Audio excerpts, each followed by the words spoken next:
नमस्कारम। इस वीडियो में हम बात करेंगे सिमेट्री सर्किट्स की। तो कुछ इलेक्ट्रिकल सर्किट्स ऐसे होते हैं जिनको हम न्यूमेरिकल करते वक्त हम सीधे सीधे खाली सिमेट्री पहचान के ही हम उनको इजीली बहुत जल्दी से सॉल्व कर सकते हैं। उसमें बहुत सारे किरचॉफ लॉ वगैरह ये सब इतना वो लगाने की ज़रूरत नहीं होती है। तो देखते हैं, पहला जो सिमेट्री है हमारे पास, मिरर सिमेट्री। तो मिरर सिमेट्री कैसे लगाते हैं और उसके लिए हम प्रॉब्लम पहले देखते हैं, प्रॉब्लम के बेस पे ही हम उसका सॉल्व करेंगे। तो हमारे पास एक क्वेश्चन है जिसमें ए और बी टर्मिनल के अक्रॉस हमें नेट इक्विवेलेंट रेजिस्टेंस निकालना है, मान लो। तो वैसे तो इसको व्हीटस्टोन ब्रिज से भी सॉल्व कर सकते हैं, क्योंकि 3/3R और ये अपॉन ये हमारे वो रेशियो में है, या ये अपॉन ये अपॉन रेशियो में है, तो बीच वाले के थ्रू कोई करंट फ्लो नहीं होगी। लेकिन इसको हम यहाँ पर मिरर सिमेट्री से सॉल्व करते हैं। मिरर सिमेट्री का मतलब है जब भी ए और बी टर्मिनल जो है इनके अक्रॉस अगर हम मिरर लगा दें, मिरर होने का मतलब है कि अगर यहाँ पर मिरर होगा तो इसके लेफ्ट हैंड साइड में जैसा है वैसे इसके राइट हैंड साइड में सेम वो आर्म है, यहाँ से करंट आ रही है तो इसके थ्रू करंट जाएगी। ये करंट के टर्म्स में हमारा हमेशा क्या होगा, मिरर सिमेट्री को हम सॉल्व करेंगे। तो यहाँ से कुछ जितनी भी वो करंट आएगी उतनी करंट यहाँ जाएगी। इस आर्म में जितनी करंट आ रही है, मान लो आई करंट आ रही है, तो इसमें भी कितनी आएगी, क्योंकि अगर मिरर के अंदर देखेंगे तो जितना करंट यहाँ से आ रहा है उतना करंट इसमें आएगा। तो मान लो आई करंट आ रहा है तो इसमें भी आई करंट आ रहा है। दूसरे वाले में जे करंट आ रहा है तो मान लो इसमें भी जे करंट आ रहा है, तो करंट सेम है। ठीक है, तो ये है मिरर सिमेट्री। जो करंट यहाँ से आ रही है वो यहाँ से आ रही। तो कुछ भी हम नॉमेनक्लेचर करें तो ये है। अब इसकी खास बात क्या है कि जब भी करंट आएगी तो इसका मतलब यहाँ पर देखो, जो करंट आ रही थी वही की वही यहाँ जा रही है। आई आ रहा था तो आई के आई यहाँ जा रहा है, तो इसका मतलब है कि इसके थ्रू कोई करंट नहीं जा रही है। ठीक है, और ऐसे ही जे आ रहा था, जे ही करंट इसके अंदर जा रही, तो इसके ये पूरे आर्म में एक ही करंट आ रही थी, यहाँ पर डिस्ट्रीब्यूट नहीं हो रही। तो इसका मतलब ये वाला जो रजिस्टर हमारा ये यूज नहीं होगा। तो हमारा सर्किट थोड़ा सा चेंज हो जाएगा। ए से बी के बीच में हमारे पास अब ये दो रजिस्टर्स हैं हमारे पास, ये दो सीरीज़ में हो जाएंगे, और ये जो नीचे वाले हैं ये भी क्या हो जाएंगे, सीरीज़ में हो जाएंगे। उसके बाद वो पैरेलल हो जाएंगे। देखो जैसे कि ये 3R और RN R। तो इसको फिर से सॉल्व करेंगे तो क्या बन जाएगा हमारे पास, तो 3R का कितना हो जाएगा 6R। ये हमारे पास एक रजिस्टर से 6R वाला, और R और R 2R, क्योंकि ये नॉर्मल सीरीज़ का फॉर्मूला लग जाएगा। फिर ये बहुत हमारा वो आसान हो जाएगा।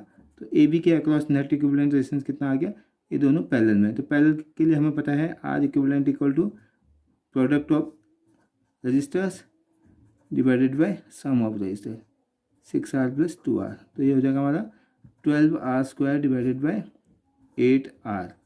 एक R से एक R कैंसिल, तो ये आ जाएगा हमारा 4 2 जा 8, 4 3 जा 12। तो ये हो गया हमारे पास 1.5R आंसर। इसी मिरर सिमेट्री की हेल्प से हम देखते हैं बी वाला क्वेश्चन। तो हमारे पास ए और बी टर्मिनल के अंदर हमें इक्विवेलेंट रेजिस्टेंस फाइंड करना है, मान लो। और एक रजिस्टर की जो वैल्यू है वो R ओम है मान लेते हैं। तो जितने भी रेजिस्टेंस लगे हैं यहाँ पर R वाले हैं, तो हमें क्या करना है, कहाँ पर मिरर लगाएंगे कि लेफ्ट हैंड साइड और राइट हैंड साइड सेम रहेगा। मतलब मिरर इमेज बननी चाहिए। मिरर सिमेट्री का मतलब मिरर इमेज बननी चाहिए। तो अगर मैं यहाँ पर एक मिरर ड्रॉ कर दूँ तो ये मिरर इमेज यहाँ से नहीं कर सकते हैं। क्यों? क्योंकि ए बी उस साइड नहीं दिख रहे हैं। ऐसे तो खाली रजिस्टर्स के आर्म में दिखेंगे तो ऊपर और नीचे सेम हो रहा है, लेकिन क्या है, ए और बी टर्मिनल नहीं आ रहे, उस साइड ए और बी टर्मिनल नहीं है। तो इसलिए हमने क्या करेंगे, मिरर यहाँ पर लगाएंगे। तो इससे क्या होगा, ए टर्मिनल यहाँ है, उसी के कॉरस्पॉन्डिंग बी टर्मिनल यहाँ है, 3 रजिस्टर यहाँ है, इसके 3 रजिस्टर यहाँ है। तो सेम है, जैसा इस साइड है वैसा ही इस साइड है, एग्जैक्ट डिट्टो ऐसे ही आ रहा है। तो इसको मिरर एनालिसिस बोलेंगे। तो मिरर सिमेट्री की हेल्प से देखो, इसको इसमें मिरर सिमेट्री में हमेशा करंट के थ्रू हम सॉल्व करेंगे। तो जितनी करंट यहाँ से आएगी, मान लो एक्स करंट आ रही, तो यहाँ से एक्स करंट इधर आएगी। ठीक है, जो भी करंट इसमें जाएगी है ना, कुछ करंट यहाँ जाएगी, कुछ यहाँ, कुछ यहाँ। तो यही करंट कहाँ आ रही, इन तीनों में आएगी। जो करंट जा रही वही करंट आएगी, भाई ये फर्क रहेगा। इसके अलावा अब देखो, जो करंट यहाँ जा रही वही करंट इसमें आ रही, तो इसका मतलब ये क्या है, इसके ऊपर नहीं जा रही, यहाँ भी नहीं जा रही। इसका मतलब ब्रेक हो गया एक टाइप से। इसको यहाँ से ब्रेक कर दो, जो करंट यहाँ जा रही वही करंट यहाँ आ रही। ये तो सीधा सीधा था, जो करंट इसमें आ रही वही करंट इसमें आ रही, 2 पार्ट हो गए। अब हम इसको थोड़ा सा रिकन्स्ट्रक्ट करेंगे, तो अगर ये टूट जाएगा तो ऑब्वियसली ये फिर से क्या हो जाएगा, ब्रेक हो जाएगा अपने आप ही। तो ये फ़ायदा है मिरर एनालिसिस की हेल्प से या सिमेट्री से सॉल्व करने का। तो हमारा नया डायग्राम हो जाएगा। देखो ए से लेके बी तक ए अपनी जगह पे है, और ये दोनों क्या है, सीरीज में है। अब सीरीज का मतलब R और R 2R, इसको मैं 2R लिख सकता हूँ। ये बी है, ए से बी आए हम, ये 2R हो गया। इसमें देखो जो करंट इसमें जा रही वही इसमें आ रही, R और R। ये भी क्या हो गया, 2R। ठीक है, इसके थ्रू हम आएंगे तो यहाँ पर आएंगे इस वाले पार्ट में, ये अभी भी रजिस्टर है इसमें एक, और यहाँ वाले में भी एक रजिस्टर है। इस पार्ट में आगे आर और आर, क्योंकि जो भी करंट इसमें जाएगी वही करंट इसमें आएगी, जो करंट इसमें आ रही वही करंट इसमें आ रही है। इसका मतलब ये दोनों भी सीरीज हैं, सबसे ऊपर वाले में आ रहे हैं, तो आर और आर 2R, और ये वाला जो है इसमें भी आर और आर 2R। अब इसको हम सॉल्व कर सकते हैं आसानी से। देखो इसको सॉल्व करेंगे तो क्या बनेगा, R 2R क्या होंगे, दोनों पैरेलल में होंगे। पैरेलल में होंगे तो जब भी दो इक्वल रेजिस्टर्स पैरेलल में होते हैं तो उसका जो इक्विवेलेंट वो रेजिस्टेंस का फॉर्मूला क्या है, R/N। तो 2R/N का मतलब 2 है, 2R/2 करेंगे तो R हो जाएगा।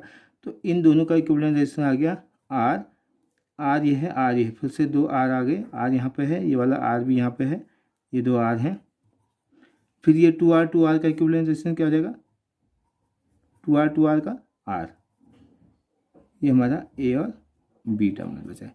बस अब पता है कि R तीनों क्या है, सीरीज में है, तो ये हो जाएगा हमारे पास नया डायग्राम। फिर से यहाँ पर R और R करेंगे तो क्या हो जाएगा, 3R, ये 3R है और ये R है, ए और बी अपनी जगह पे है। तो इक्विवेलेंट रेजिस्टेंस क्या आ गया, R इक्विवेलेंट इक्वल हो जाएगा 3R इंटू R, है ना, दोनों का प्रोडक्ट और दोनों का सम, तो 3/4R, ये आंसर हो गया। तो ये 2 क्वेश्चन हमने कर दिए हैं। एक और क्वेश्चन लेते हैं इसी मिरर सिमेट्री के बेस पे।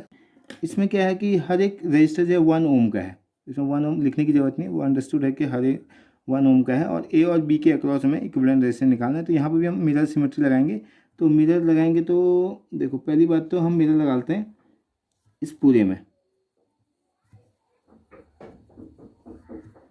तो यहाँ पर मिरर रखेंगे तो क्या होगा, जो भी चीज़ें इस मिरर के इस साइड है वही इस साइड आ रही, जैसे पहले पार्ट में किया था हमने। तो जो करंट इसमें जाएगी वही करंट क्या हो रही, इसमें जा रही। तो ठीक है, तो 1 करंट इसमें जा रही, तो पूरे आर्म में इधर को भी वही जा रही। देखो जो इसमें आएगा वही इसमें आएगा, जो इसमें जाएगा वो इसमें आएगा, यहाँ तक कोई प्रॉब्लम नहीं है ना। अब देखो इसके बाद जो है जो करंट इसमें आएगी ना वही करंट इसमें जाएगी, ऐसे आएगा तो इसमें ऐसे जाएगा। अब यहाँ पर भी हम मिरर लगा सकते हैं। प्रॉब्लम क्या होती है, मैं यहाँ पर समझ आता है, अगर यहाँ पर भी मिरर लगाएंगे तो जो करंट इसमें आएगी वही करंट क्या हो रही, इसमें जा रही, जो करंट नीचे आ रही वही करंट इसमें आ रही। अगर यहाँ पर भी फिर से मिरर लगाएं, जो करंट इसमें आएगा वही करंट इसमें जा रहा है, ऐसे देखें तो ज़्यादा अच्छा है। इसके कॉरस्पॉन्डिंग ये है, इसके कॉरस्पॉन्डिंग ये है, वैसे तो पूरा मिरर देखने में। अगर यहाँ पर मिरर लगाएंगे तो खाली यहाँ पर तो इसमें जो करंट है वही करंट इसमें, इसका मतलब जो करंट इसमें जा रही वही इसमें आ रही, तो ये ब्रेक हो गया यहाँ पर, जो करंट यहाँ जा रही वही यहाँ जा रही, ऐसे यहाँ पर। अब जो करंट इसमें देखो, जो करंट इसमें आएगी, अब यहाँ पे देखो जो करंट इसमें आएगी वही करंट इसमें जाएगी मिरर के हिसाब से, है ना। और यहाँ पर जो है वो यहाँ पे है, यहाँ पे जो है वो यहाँ पे, यहाँ पे जो है वो यहाँ पे, तो पूरे इसमें सेम है। इसका मतलब ये भी टूट जाएगा, ये भी टूट जाएगा, ठीक है ना। तो ये यहाँ पे ब्रेक है, यहाँ पे ब्रेक है, यहाँ पे ब्रेक है, तो ये हमारा सर्किट पूरा सॉल्व हो जाएगा। तो ये समझना जरूरी है। अब इसको थोड़ा सा रिकन्स्ट्रक्ट करेंगे तो देखो क्या बनता है, ए और बी अपनी जगह पे है, तीनों हमारे एक के ऊपर एक आ जाएंगे ऐसे, ये ए है और यहाँ पे क्या है, बी है। ये 3 रजिस्टर अपनी जगह पे हैं। इसके बाद ये वाला रजिस्टर है और यहाँ पे भी इस टाइप का रजिस्टर है, ये 2 रजिस्टर हो गए हमारे पास। ये अब ए का 1 2 3 4, ये 4 रजिस्टर इसमें आ जाएंगे। 4 को मैं एक साथ लिख दूँ तो 4 ओम ये हो गया, 1 2 3 4, क्योंकि सीरीज में है, जो करंट इसमें है वो पूरे आर्म में सेम करंट है। अगर ये ब्रेक हो गया तो ये, अब यहाँ पर ब्रेक हो गया तो अब गौर से देखो, यहाँ पर फिर से हमने वो लगाया था मिरर यहाँ पर, तो जो करंट इसमें गएगी ना वही करंट इसके थ्रू आएगी, जो इसमें आएगी वही इसमें जाएगी। इसका मतलब यहाँ पर ये करंट भी सेम है, तो ये फिर से ब्रेक हो गया ऐसे, तो ये वाला स्ट्रेट जा रहा है, जो करंट इसमें आएगी वही करंट इसमें आएगी, तो ये स्ट्रेट हो गया। तो इसके बाद जो है एक हमारे पास ये स्ट्रेट है, यहाँ पे ये आर 1 ओम, ये भी 1 ओम, ये भी 2 ओम का ये हो गया, 4 ओम का ये हो गया। अब इस पर आते हैं, यहाँ तक पहुँच गए हम, यहाँ तक पहुँच गए हैं। अब इसके ऊपर देखेंगे तो ये रजिस्टर अपनी जगह पे है, ये रजिस्टर अपनी जगह पे है, ये दोनों, ये एक रास्ता है, एक ही है, एक है, तो 3, एक 2 ओम का रजिस्टर यहाँ पे है, फिर बीच में ये 1 ओम का रजिस्टर है, फिर इसके ऊपर फिर से इस दोनों सीरीज में है, तो क्योंकि जो करंट इसमें जाएगी वही इसमें आएगी, तो ये 2 ओम का रजिस्टर है, ठीक है। तो ये पूरा सर्किट हमारा सिंप्लीफाई हो गया। अब हमें बस पैरेलल सीरीज लगाने हैं।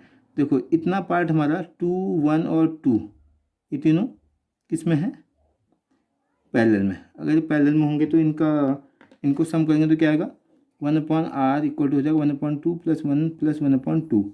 तो ये हो जाएगा, तीनों किस में आ जाएंगे, 1/2 1/2 1/2 1 हो गया, 1 और 1 2, तो r इक्वल टू हो गया 1/2। इतने पार्ट का रेजिस्टेंस कितना आ गया हमारा, 1/2। 1/2 के साथ 1 और 1 क्या है, सीरीज में है, तो कितना हो गया। फिर से इसको अगर मैं रिकन्स्ट्रक्ट करूँ, ये डायग्राम फिर से बनाएं, तो ये मिला के 1 + 1/2 + 1, क्योंकि सीरीज में है। तो ये हो गया हमारे पास रजिस्टर 5/2 ओम, ये वाला पार्ट। ये बीच में क्या है, 2 ओम, फिर क्या है 4 ओम, इसी के पैरेलल में 4 ओम। ठीक है, अब 4 ओम के बाद क्या है, ये वाला और ये वाला दो हमारे पास और हैं, और उसके नीचे क्या है 1 2 3, इस टाइप से समझ लो इसको। एक रजिस्टर ये है, एक रजिस्टर ये है, इनके बीच में हमारे पास कितना है, 3 ओम। ये हमारे पास ए और बी है अपनी जगह पर। अब थोड़ा सा इसको और सॉल्व करो। 5/2 2 और 4 तीनों पैरेलल में है। 5/2 हो गया, ये 5/2 हो गया, 2 हो गया और 4 हो गया। इनको अगर पैरेलल में सॉल्व करेंगे तो क्या आएगा,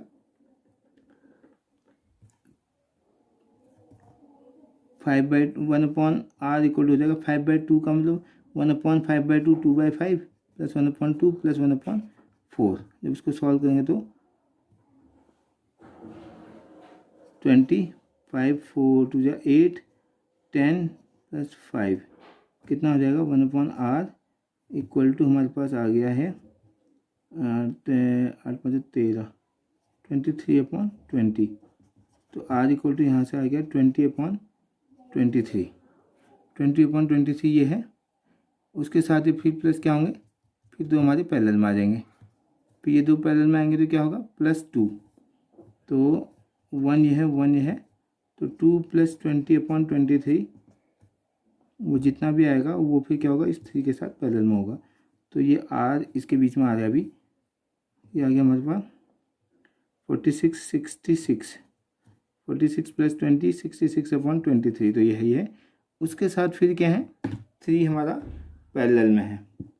तो हमारा आ गया 1/3 1/rp इक्वल टू 1/3 +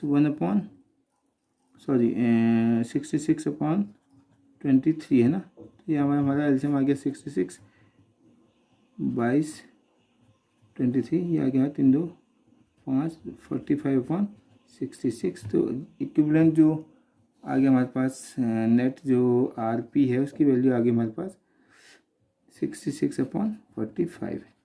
ये हमारा आंसर है।